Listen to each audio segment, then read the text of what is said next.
तीज पर दर्जी सास की 5 बहू की पत्तों की साड़ी। जया किशोरी सुबह सवेरे उठने के बाद सीधे अपने आंगन की फुलवारी में आती है। लगता है रात में बरसात हुई थी, तभी सारे पेड़ पौधों की जड़ें गीली हैं इतनी।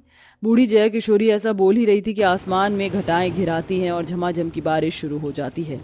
लो हो गए इंद्र देवता शुरू। ऐसा भला हो सकता है कि सावन भादों के महीने में बारिश ना हो? मुझे सारे पेड़ पौधों के लिए क्यारी बनानी पड़ेगी, वरना पानी में मेरी फुलवारी सड़ जाएगी। इस बाग बगीचे से हो तो मेरा ये मिट्टी का आंगन सुहावना लगता है।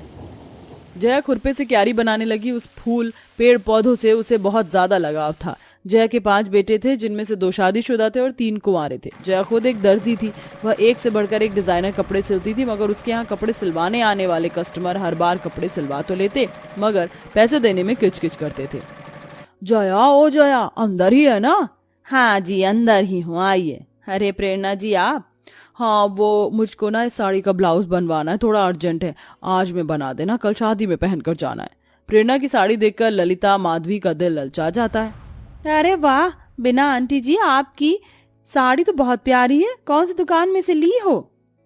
अरे हंसी, ब्रांडेड साड़ियां दुकान में नहीं मिलती, महंगे मॉल्स में मिलती। पता है, पूरे 75,000 की साड़ी है और ब्लाउज के पीस के अलग से पैसे लगे। अब तुम्हारी गरीब दर्जी सास के बस की थोड़ी है इतनी महंगी साड़ियां दिलवा पाना। अपनी सास के प्रति अपशब्द सुनकर माधवी खिसियाहट से प्रेरणा को खड़े खड़े झंड करने लगती है। आंटी जी, हम तो 100-200 वाली साड़ी भी खरीदते हैं ना, तो ब्लाउज का पीस उसी में मिल जाता, और आपने 75,000 की साड़ी खरीदी और ब्लाउज भी अलग से, काफी महंगा पड़ गया। जया, तेरी ये मंजली बहू बहुत ज्यादा मुंहजोर है। चित्रों में जिंदगानी गुजार रही है, तब भी इतना घमंड है। अगर लाखों की साड़ी पहनती तो अपने में से किसी को ना लगाती। चलती हूँ, ब्लाउज बन जाए तो मेरे घर दे जाना। जी जी, अच्छा बहन जी। प्रेरणा के जाते सास दोनों बहुओं को डांट लगाती है। बहुओं, क्यों तुम मिट्टी पलीत करने पर तुली हो? तुमको पता है मेरे 5 बेटों के पास अभी काम धंधा नहीं है। दर्जी के काम से घर का दाना पानी चल रहा है। उसकी तो आदत है शेखी बघारना। तुम ही 2 बातें गम खाया करो। इसी महीने में तुम्हारे 3 देवरों की शादी भी है। तो माँ जी, देवर जी की शादी के लिए आप हमें नई साड़ी दिलाएंगी ना? जब से हम दोनों शादी करके आई हैं, दोनों बरस के तीज त्योहार में भी हमने पुरानी साड़ी पहनी है। कम से कम देवर जी की शादी में डालने के लिए तो नई साड़ी दिला दीजिए। बहुओं, अभी तुम घर की दशा देख रही हो। हाथ तंग है, तभी तो मंदिर से शादी करवा रही हूँ, वरना धूमधाम से करते। जो साड़ी है वही डाल लेना। इस बार मैं तुम 5 बहू के लिए इकट्ठे साड़ियां खरीदूंगी, ठीक है? ठीक है माँ जी। बेचारी दोनों बहुएं दिल उदास कर लेती हैं। थोड़े दिनों में प्रतिमा, शिप्रा, आरती शादी करके आ जाती हैं। दिन बीतने लगते हैं। इधर 5 बेटे बारिश के मौसम के चलते प्रचंड बेरोजगारी में जूझ रहे थे। माँ जी, ये लोग आ गए हैं। अरे आ गए तुम 5? कोई काम मिला? अरे मैं तुमसे बात कर रही हूँ। गोविंद, प्रमोद, तुम तो कुछ बोलो। माँ, बारिश के चलते कारखाने फैक्ट्रियों में लोग भरे पड़े हैं, कहीं जगह खाली नहीं है। तो फिर क्या सोचा है तुम भाइयों ने? ऐसे बैठकर कब तक चलेगा?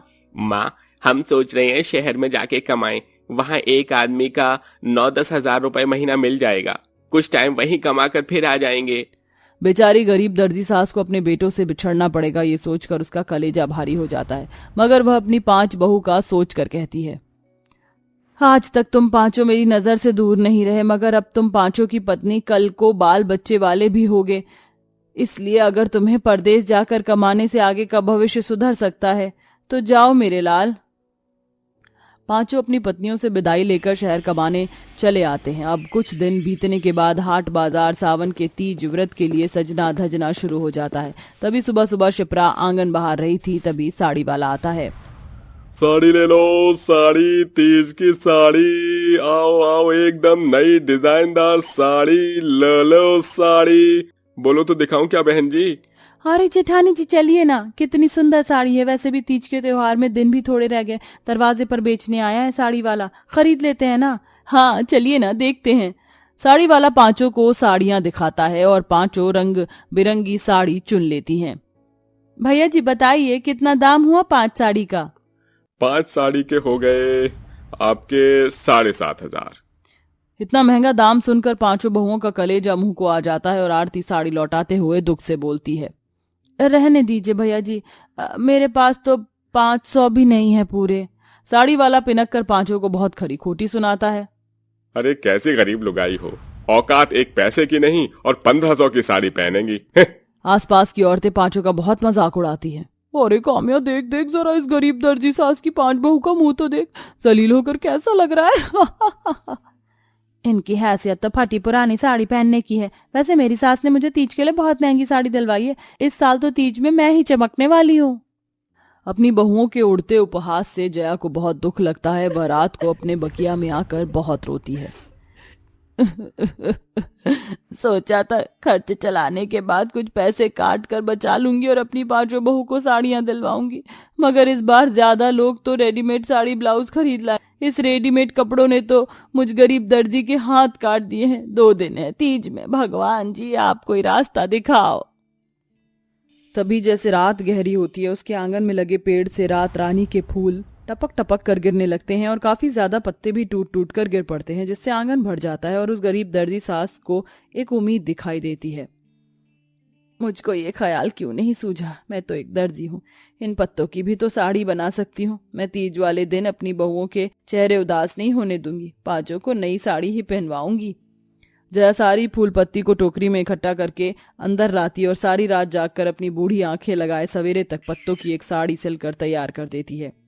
ये पत्तों की साड़ी तो कितनी प्यारी है, मगर तीज में पहनने के लिए काफी ज्यादा सादी है, इसे थोड़ा सजा देती हूँ। फिर दर्जी सास बगिया में आती है और अनेकों रंग के फूल तोड़कर साड़ी में चुनिंदा फूलों वाला बॉर्डर बनाती है और 4 बहू के लिए पत्तों वाली साड़ी और सबसे छोटी बहू के लिए पत्तों का प्यारा सा लहंगा चोली बनाती है। साड़ी तो बन गई, मगर बहू को तीज में देने के लिए सरगी और सुहाग की थाली कहाँ से तैयार करूं? हाथ में एक पैसा नहीं। तीज माता इस गरीब दर्जी सास की लाज रखो। तभी उसे कपड़े सिलवाने वाली एक कस्टमर कल्याणी आती है। अरे जया, ये लो, तुम्हारे 1000 रुपए बाकी थे ना, मैंने कपड़े सिलवाए थे। आज तीज का सामान लेने आई थी तो सोचा देती जाऊं। ऐन मौके पर मिले पैसे देखकर जया को दुखों में किए गए सब्र का फल मिल गया था। बहुत बहुत धन्यवाद बहन जी, अभी मुझे इसकी जरूरत थी। जाकर फल, मिठाई और व्यंजन बनाने का सामान लेती हूँ और बहू के लिए चूड़ी बिंदी सब आ जाएगा। सामान लाकर जया संध्या रात में पकवान बनाती है और तीज के तड़के 4 बजे बहुओं को सरगी खाने के लिए जगाती है और उन्हें सुहागी की थाली देती है, जिसमें पत्तों वाली साड़ी देखकर बहुओं का नीरस मन खुशी से भर गया। ये लो बहुओं, तुम 5 को तीज व्रत की शुभकामनाएं। ये तुम्हारी सुहाग की थाली। ये तो कितनी सुंदर साड़ी है। मेरा तो बड़ा अरमान था अपनी पहली तीज में हरे रंग की साड़ी पहनने का, और मुझे मिल गई। धन्यवाद माँ जी। सचमुच बहुत ही प्यारी साड़ी है, मगर माँ जी इसके लिए पैसे कहाँ से आए? अरे तुम्हारी दर्जी सास को पैसों की थोड़ी जरूरत है, बस दिमाग लगाया और बना लिया पत्तों की साड़ी। 5 अपनी पत्ते वाली साड़ी को बार बार देखती हैं और सास की बहुत बड़ाई करती हैं। 5 तीज की शाम अपनी गरीब दर्जी सास की बनाई साड़ी पहनकर सज संवर कर निकलती हैं तो आस पड़ोस वाली बहू की लाखों वाली साड़ी भी फीकी पड़ जाती है और 5 खुशहाली से तीज मनाती हैं, सावन का झूला झूलती हैं और कथा सुनती हैं।